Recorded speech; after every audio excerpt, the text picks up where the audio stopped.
es el tema de poder estimar el precio teórico.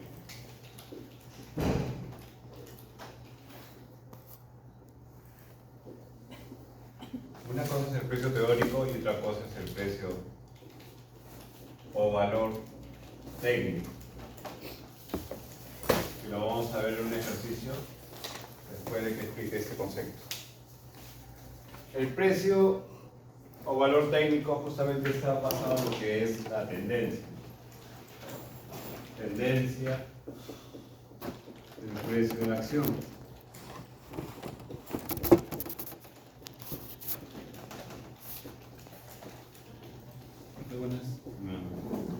Y el precio teórico literalmente se ciñe a lo que es valuation, es decir, a este concepto de la valorización. Conforma esta famosa valorización. Justamente poder considerar lo que es la información financiera de la empresa que estamos estudiando para poder invertir en sus acciones y determinar si tiene la capacidad suficiente de generar flujos en el futuro.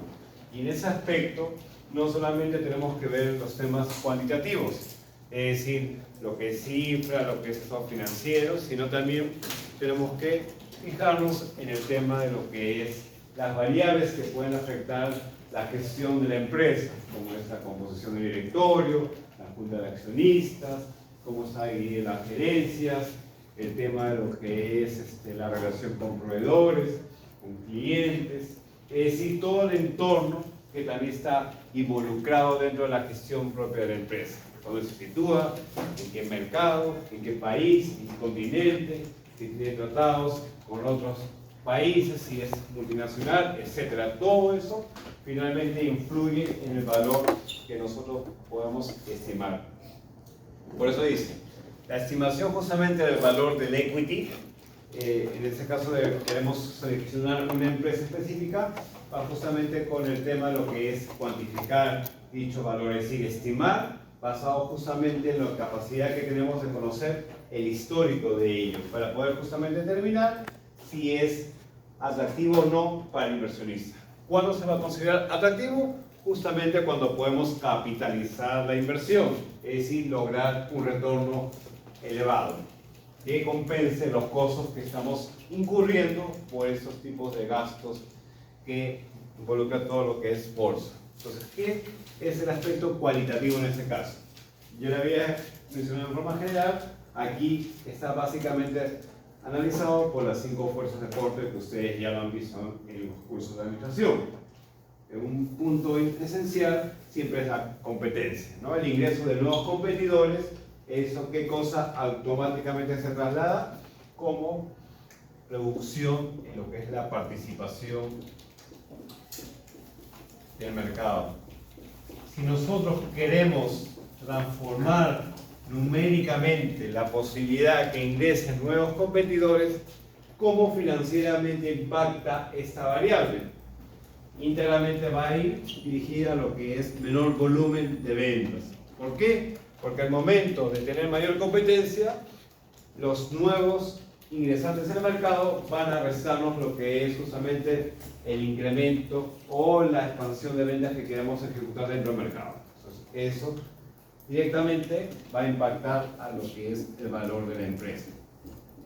¿Por qué? Porque los ingresos finalmente es el principal driver para poder lograr que el valor crezca en el tiempo.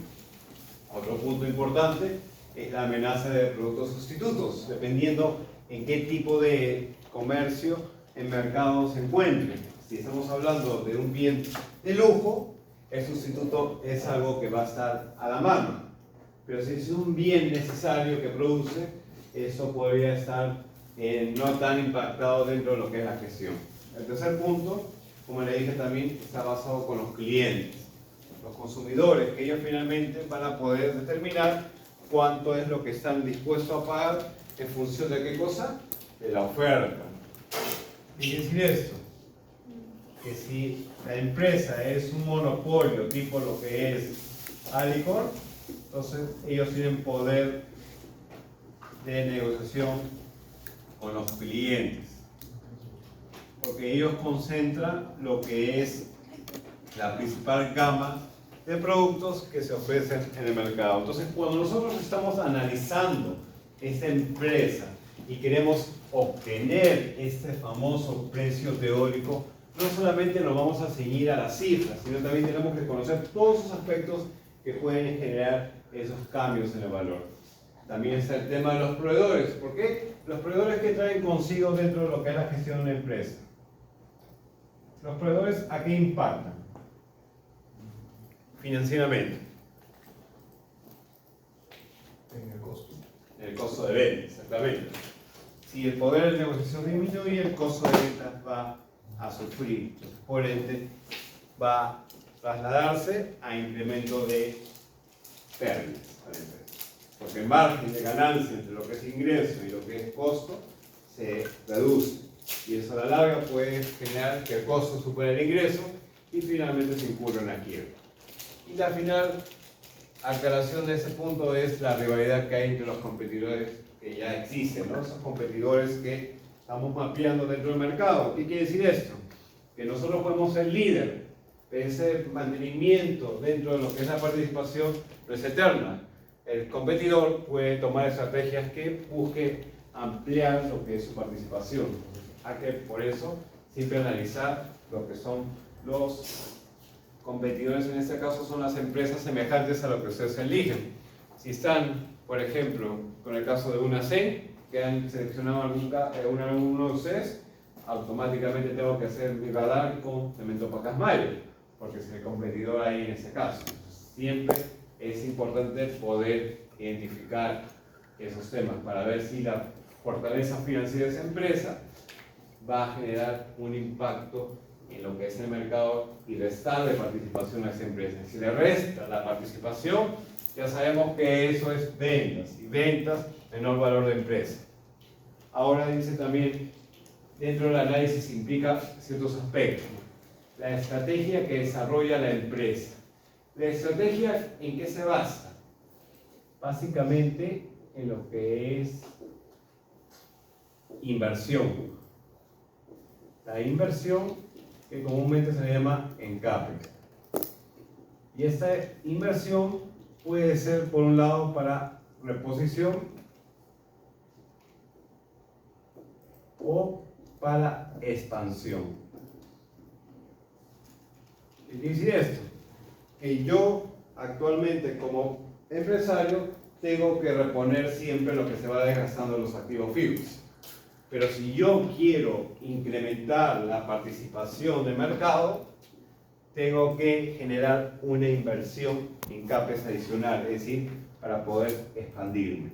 Entonces, esta estrategia va a permitir justamente incrementar lo que finalmente se traduce como capacidad instalada.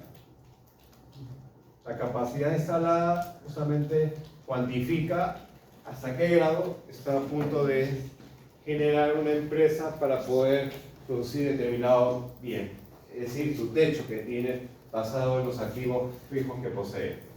Cuando hablo de activos fijos ya saben que son maquinarias, instalaciones, muebles, CNCs, etc. Todo lo que está relacionado a la parte que viene a ser la operación dentro de una organización. Pero dentro de la estrategia que se plantea para poder expandirse, no solamente podría ser por el lado de lo que es el CAPEX, sino también puede estar por el lado de lo que son fusiones y adquisiciones en EA. ¿Por qué?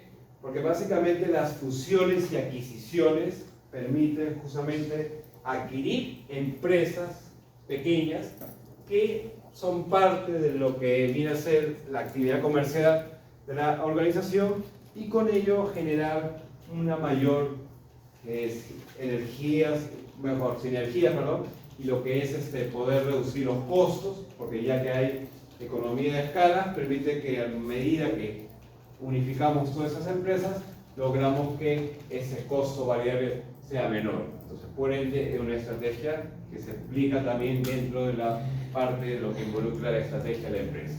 Entonces, ese desarrollo, ¿cómo se cuantifica? Básicamente, por dos caminos cuando queremos hacer valuation. En este caso, como es un curso que es de pocas semanas prácticamente, no vamos a tener tiempo de que ustedes se involucren entrevistando a lo que es el representante, el inversionista o gerente de finanzas de cada organización. No hay el tiempo suficiente para poder ejecutarlo. Pero sí, una manera de poder recopilar esa información se basa justamente en las noticias que han publicado referidos a ello. Es decir, por ejemplo, la empresa tiene planeado invertir 50 millones en plantas. ¿Por qué? Porque si están ampliando ese límite, justamente buscan que la capacidad sea mayor, generar mayor participación en el mercado. O la empresa se va a fusionar con otro. Eso también es otra estrategia que se incluye dentro de la parte de lo que es las noticias que publican en el entorno financiero y económico del país. El segundo aspecto dice las barreras de entrada al sector, ¿no?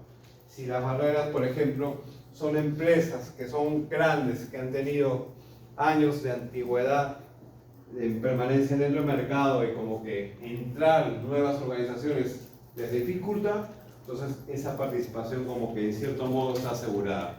Pero más bien, si hay nichos que no se han aprovechado, eso va a poner en peligro lo que es el tema de las ventas a futuro. La concentración de mercado también está dirigido a lo que es el volumen de empresas dentro de ese sector. El punto 4 dice estabilidad de la participación de mercado de los competidores. Saber que si inmediatamente cuando nosotros queremos analizar nuestra competencia, ver si ha crecido su participación en el mercado. Por ejemplo, los que llevan Project Finance, vimos por tres azucareras el día lunes, ¿no? Y nos dimos cuenta que las tres, una de ellas era líder, Casa Grande, y las otras se han mantenido.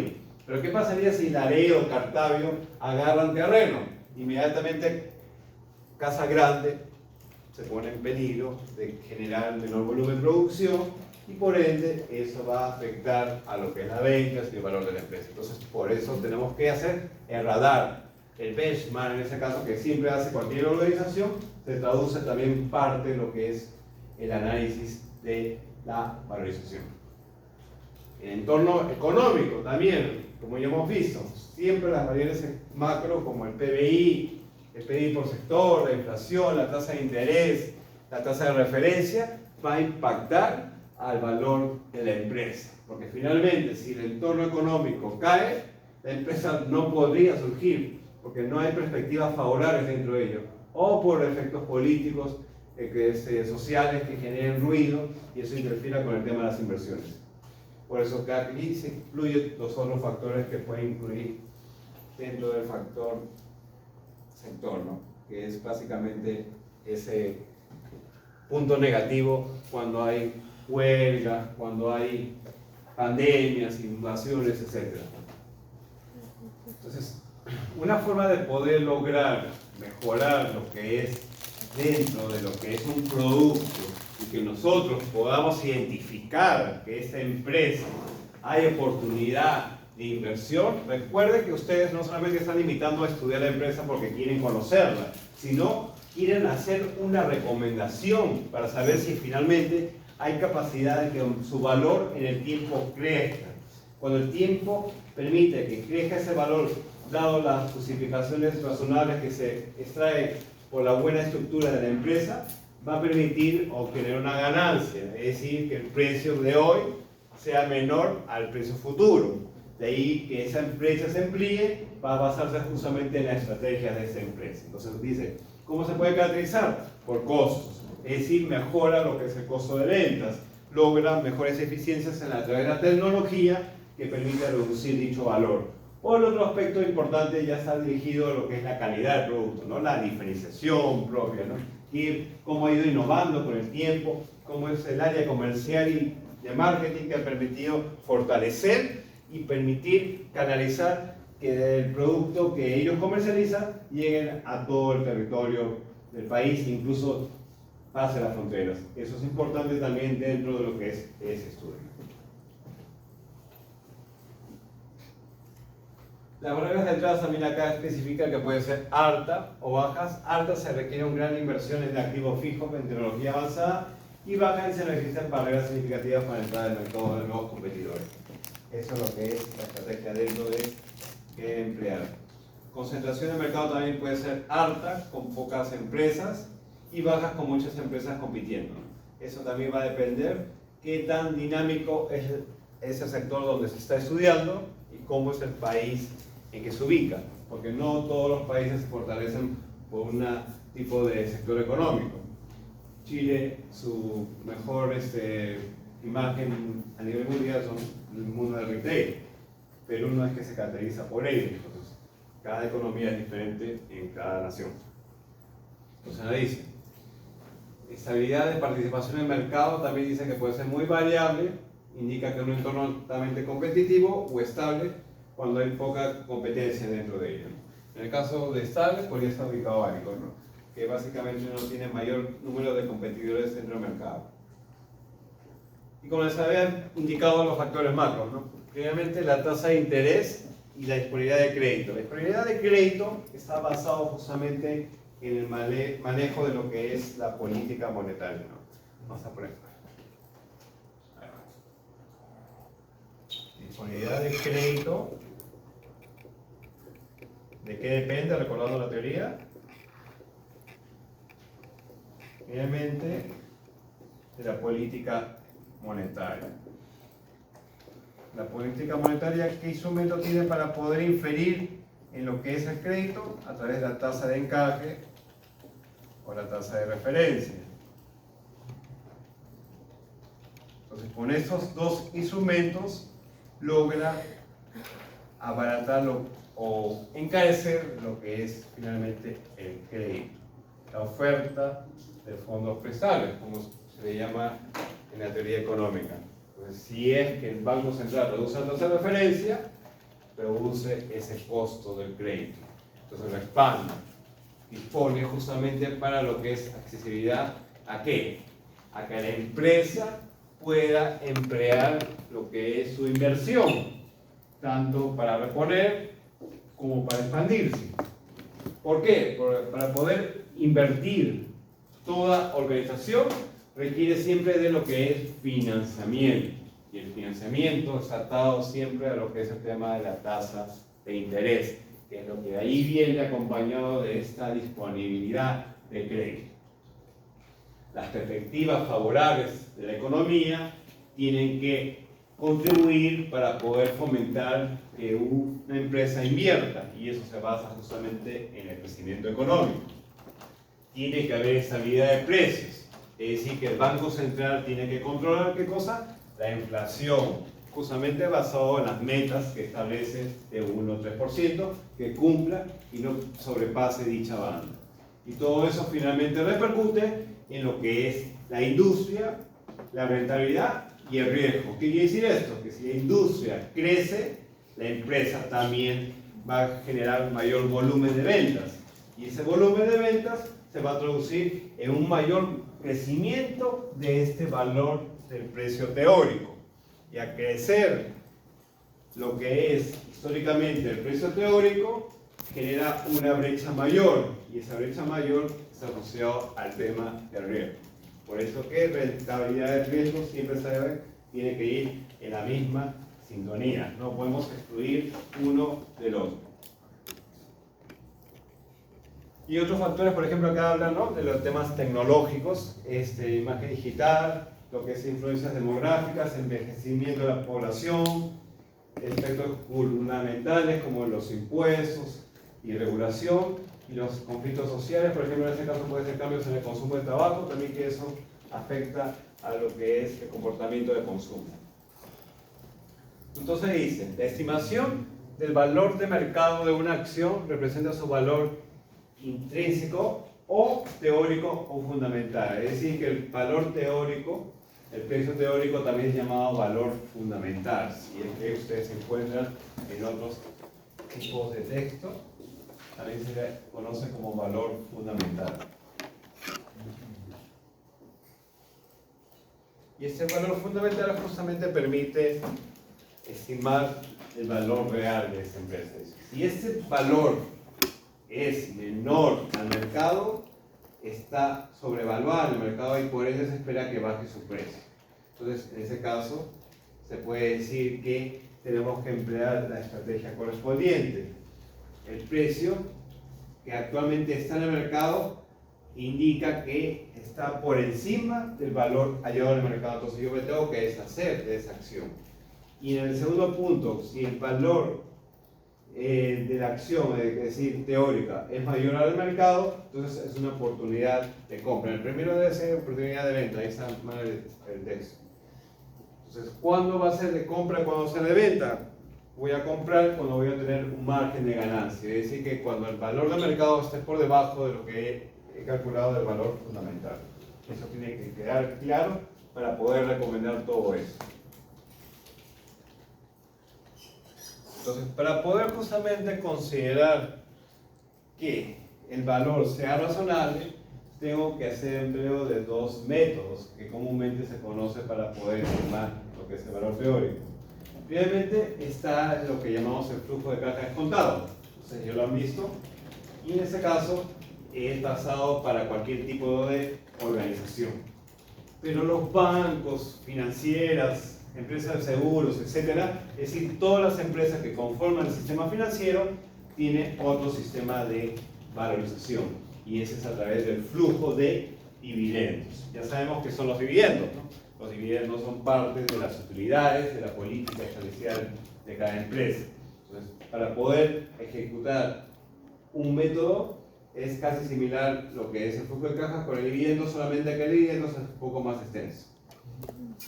Y luego está lo que es los múltiplos comparables, ese segundo método que comúnmente lo emplea cualquier analista, ya que es de rápido cálculo, no hay mayor ciencia ahí, es simplemente considerar empresas similares en el mercado. Es decir, que si ustedes, por ejemplo, han seleccionado Luz del Sur, tienen que buscar primeramente un competidor directo de Luz del Sur, que es Eni. Y fuera de ello, tiene que abrir lo que es el territorio peruano y abarcar lo que son los países vecinos. ¿Y cuáles serían los países vecinos en este caso? Colombia, Chile, Uruguay, Venezuela, etc. Pero ¿qué tenemos que tener como criterio para poder seleccionar qué empresas voy a escoger de cada país? Tiene que ser semejantes. ¿Por qué? Porque tiene que ser comparables. Es decir, que si yo estoy con una de las empresas eléctricas más importantes del país, tengo que buscar similares en los otros países. No voy a buscar las empresas más pequeñas, porque si no, no tendría sentido poder compararlas. Pero ¿qué pasa si dentro de esa muestra coloco a una de Estados Unidos? Contexto económico diferente. Claro, es otro contexto y además el tamaño de la empresa es distinto. Tiene mayor volumen de operaciones, tiene mayor tipo de diferentes clientes, es decir, eso va a generar que no podamos comparar también con el tema bursátil. ¿Por qué? También recordar que las bolsas latinoamericanas no se caracterizan por tener mayor atractivo por los inversionistas, lo tienen las bolsas europeas y Estados Unidos. La mejor manera es compararnos con bolsas similares también. Es otro criterio importante dentro de este método.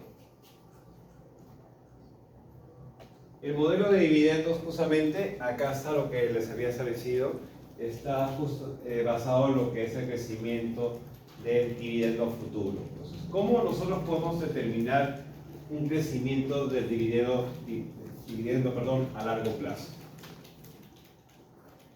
¿Cuál sería el criterio para poder lograr esta lógica que determine cuánto va a ser la tasa de crecimiento del dividendo a largo plazo? Y en el caso de este modelo siempre se basa en un periodo de 10 años. ¿Por qué es importante enfocar este método? Porque le digo que es básico para los que han seleccionado una entidad financiera. La entidad financiera se basa justamente con este método. Basado en lo que es los dividendos, ¿qué nos permitiría calcular la tasa de crecimiento de cada año basado en un flujo establecido de 10, que queremos en este caso cuantificar? ¿Qué nos permitiría poder hacer la proyección? Lo que ustedes han extraído finalmente de todo ese esqueleto que van a formar de la parte de la estructura de la empresa, la parte financiera que proyecta finalmente. La tasa de crecimiento de las utilidades y el payout o llamado también lo que es el pago de dividendos, va a traducirse en lo que es finalmente la tasa de crecimiento. Entonces acá tenemos una forma de poder cuantificar lo que sería un flujo a un año considerando este valor. Por ejemplo, el dividendo a un periodo establecido se le tiene que llevar a valor presente, en este caso, cuando es infinito. Acá estamos estableciendo que solamente hay un año, por eso que estamos considerando como que ese es el valor perpetuo.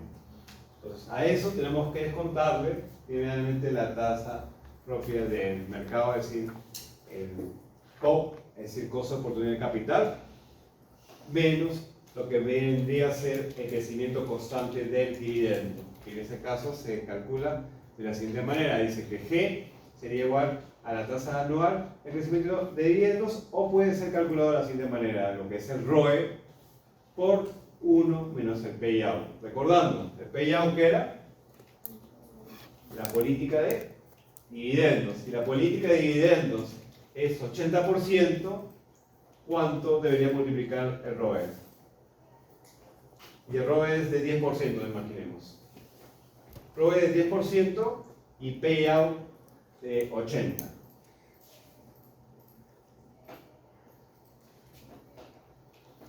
Primeramente se resta lo básico en el paréntesis. 80 menos 1, te quedaría ¿cuánto? 20%. El 20% de 10%, ¿cuánto sería? 2%. Ese 2% va a ser el cálculo de G.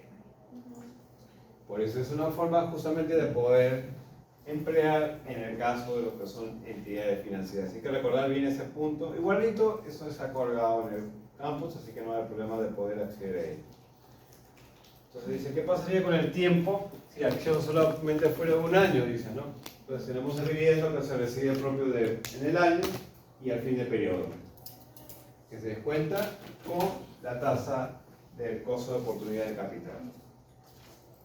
Y la pregunta es la siguiente. Recuerden que hay una tasa de descuento que le llamamos el costo de oportunidad de capital y también lo que es el WACC. ¿Son lo mismo? ¿El costo de oportunidad de capital es lo mismo que el WACC? No, porque el costo de oportunidad de capital se basa justamente en el modelo de lo que pondera la ponderación de activos financieros. Y el WACC está referido con la estructura de la empresa, tanto lo que es deuda y equity. Es decir, añade a ese componente de aquí. Entonces, si estamos enfocando en un modelo de flujo de dividendos, lo que es el costo de oportunidad de capital, se basa justamente cuando la deuda financiera no conforma parte del estudio dentro del cálculo. ¿Por qué? Porque una empresa financiera no es importante en la estructura de deuda, por ejemplo. Les pregunto porque ustedes, como les digo, también están viendo bancos y van a encontrar que no es tan sencillo hacer el análisis financiero, que por cierto hoy día lo voy a revisar, que había indicado que para hoy ya se han calculado los ratios. ¿Sí? Seguramente para los que han seleccionado un banco han tenido problemas para ciertos ratios, ¿no? A ver, los bancos, ¿qué se caracterizan? Ellos, ¿cómo cubren sus necesidades para poder gestionar los créditos? ¿Por medio de qué? De la captación de los depósitos.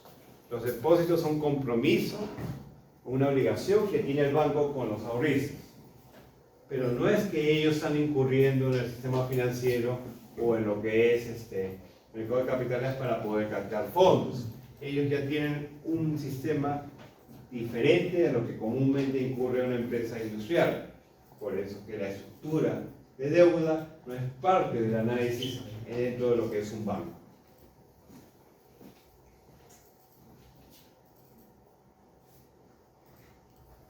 Entonces, ¿qué seguimos aquí con el modelo con más de una tasa de crecimiento G? Dice, la tasa de crecimiento futura de los dividendos en cada etapa tiene un G distinto. Dice, para empresas que experimentan un rápido crecimiento temporal, supone que el crecimiento de los dividendos será constante de alguna fecha futura estimar dividendos durante el periodo de rápido crecimiento y utilizar el crecimiento del modelo corto, que básicamente es el que hemos visto al inicio. Entonces acá hay un ejercicio sencillo que yo les muestro teóricamente porque ese tipo de temas de la parte de lo que es lo que estamos viendo en clase seguramente va a ser evaluado en un examen tanto parcial o final, pero para temas de practicidad yo no incurro mucho con esa teoría, prefiero que no sea constante sino más bien variable todos esos cálculos.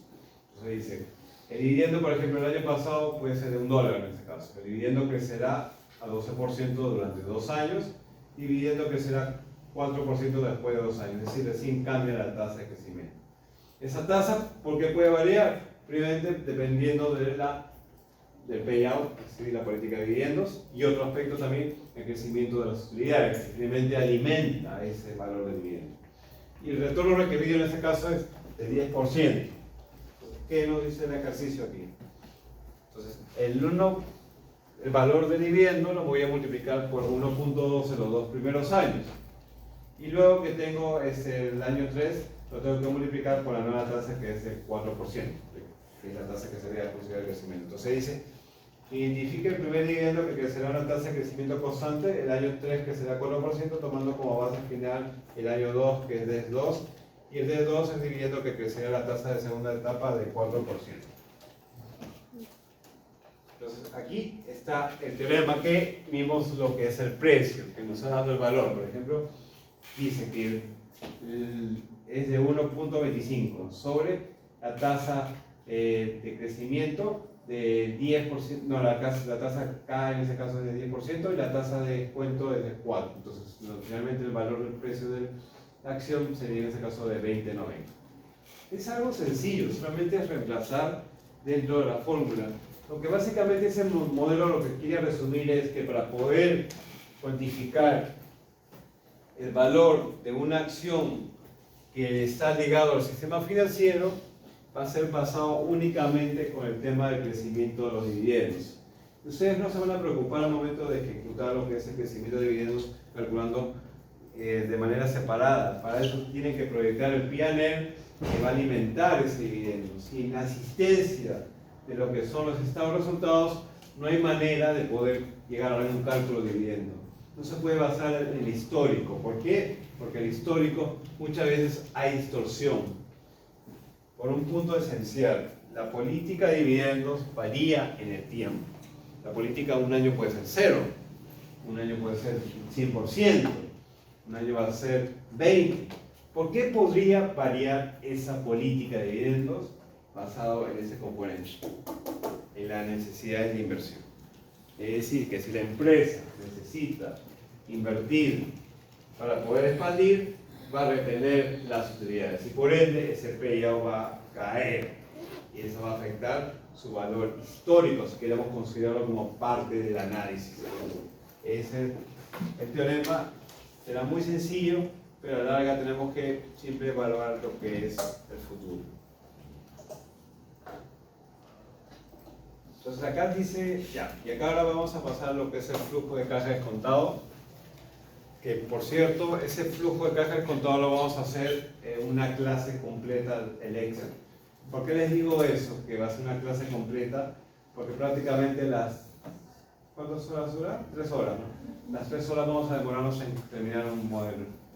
3 horas y una clase adicional. Así que para que vean que, primero que valorizar no se puede hacer en 3 horas. Toma semanas, pero por temas didácticos lo vamos a hacer en 3 horas. ¿Por qué? Porque eso va a ser finalmente su EP3. Las 3 horas van a emplear en valorizar, así que hay que agarrar velocidad con el Excel, porque recuerdo que el semestre pasado solamente 3 alumnos llegaron al valor final, y eso se trata justamente de esa parte de lo que es el laboratorio, poder familiarizarse con el Excel y ya conocer los supuestos. Por eso desde ahora entiendan cómo ese cálculo no debe ser tan complejo. Ahorita lo estamos viendo como teoría, flujos futuros, ¿no? Ustedes ya han visto básicamente en Project Finance lo que es estimar cada valor por cada año, pero luego hay que contarle una tasa de descuento, que es el WACC, que hay que calcularlo también, que es otro tema que vamos a ver. Ese WACC se va a descontar en perpetuidad con la tasa G. Pero esa tasa G no es la misma que se incurre cuando estamos hablando del flujo de dividendos. Recuerden, el G basado en lo que es dividendos era igual a ¿qué? Al ROE por 1 menos el payout. Pero en el caso de G en flujo de caja descontado, este teorema no es válido. Si lo hacen, matan su valorización. Un G en este caso, para lo que es este método, está basado en lo que es el PBI potencial o la inflación de largo plazo. Como su nombre lo está indicando con esos dos componentes, PBI potencial o inflación de largo plazo. En buen castellano es, la empresa a muy largo plazo puede crecer por precios o por cantidades producidas. ¿Cuándo se vincula con precios? Con la inflación. ¿Cuándo se vincula con producción? Con lo que es el PBI potencial. ¿Y cómo se determina el criterio adecuado para saber si finalmente a muy largo plazo solamente va a estar basado en lo que es crecimiento de precios? Muy sencillo. ¿Por qué? Porque depende de la estructura que viene manejando años atrás. Si es una empresa antigua, ya no va a seguir expandiéndose eternamente. En un momento va a tener un techo. Y ese techo justamente va a limitar a que ya simplemente se ciña a lo que es crecimiento por precios. Entonces, de ahí podemos considerar ese criterio. Y cuando es PBI potencial, cuando la empresa no lleva tantos años en el mercado y tiene potencial de crecimiento, entonces eso va a generar que tengamos que considerar esta tasa del G. Como siempre me preguntan, ¿de dónde traigo ese valor del PBI potencial? Todo eso se logra con el research. Sí, research, investigación en inglés. Lo que involucra este tema de poder extraer este dato, todo profesor que enseña valorización en una universidad o en posgrado, que generalmente se enfoca a ese tema, nunca les va a dar el valor exacto del G. Eso siempre involucra que el estudiante tenga que hacer su propia investigación. Entonces queda claro que tengo que tener criterios para poder valorizar basado con este método, ¿no? Que el G obviamente no va a ser el mismo que aplique con el tema de lo que viene a ser la tasa de cuenta. Entonces, como ustedes han visto en el flujo de caja, tenemos que considerar primeramente qué cosa: la utilidad neta, la tasa impositiva, también lo que puede ser parte de los flujos que se genera por las compras de equipos, en buen castellano es el CAPEX, lo que es la depreciación y amortización, lo que es el tema de la deuda que involucra esa empresa poder ejecutar sus operaciones, es decir, el financiamiento impacta dentro de lo que es esa estimación. El EBIT y el EBITDA, bueno, son parte de esos cálculos, así que no es necesario que los mencione. Y eso justamente hay que descontarlo con una tasa de descuento que ya vamos en este caso el WACC, ¿no? ¿Por qué esta tasa de descuento es importante considerarlo dentro de este tipo de situación? Primeramente, cuando hablamos del WACC, ¿qué estamos comparando? Estamos analizando ahí lo que es la ponderación que estamos dejando de percibir por haber invertido en otra empresa. Es decir, seleccionamos la empresa Pacasmayo y hemos podido invertir en Alicor, hemos podido invertir en Bacus, hemos podido invertir en bonos soberanos, en bonos de Luz del Sur, etc. En una serie de diferentes activos que yo tengo que ponderar cuánto estoy dejando de percibir de rentabilidad. Entonces, esa rentabilidad, cuando yo la pondero con la estructura financiera de la empresa, va a condicionar cuánto finalmente voy a obtener como precio teórico. Por ende, si aumenta el valor del WACC, ¿qué genera con el valor teórico? ¿Que disminuya o que aumente? ¿Que aumente? El WACC, que en este caso la tasa de descuento, si aumenta, ¿qué generaría con el valor teórico de la empresa? ¿Que disminuya o que aumente? Disminuye. ¿Por qué? Porque ahora estoy generando menor rentabilidad a comparar que hay mayor atractivo por otros activos financieros en el mercado y además estoy elevando lo que es la calidad crediticia, porque el WACC está muy vinculado al apalancamiento. Si el apalancamiento es mayor, eso se traduce en una menor capacidad de pago. Y esa menor capacidad de pago pone en riesgo lo que es la salud financiera y eso finalmente tiene que ser traducido en este valor teórico. Por eso que es parte de este análisis. Y el WACC es algo que también se calcula dentro de toda esta parte de la valorización. Para los que no llevan Project Finance, les voy a tener que colgar un método de cómo se ejecuta el cálculo, ya que en ese curso vamos a ver ese cálculo de esa tasa de descuento particularmente.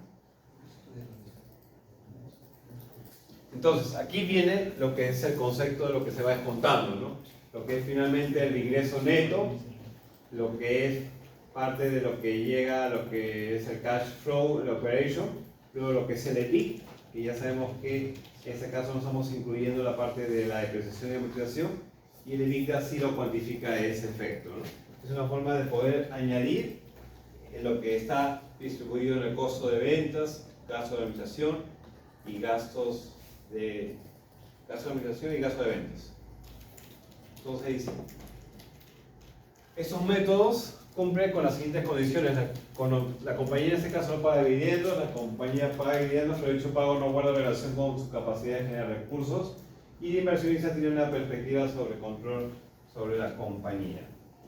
Es una forma de poder considerar este método dentro de lo que es la forma de resumir en la vida real.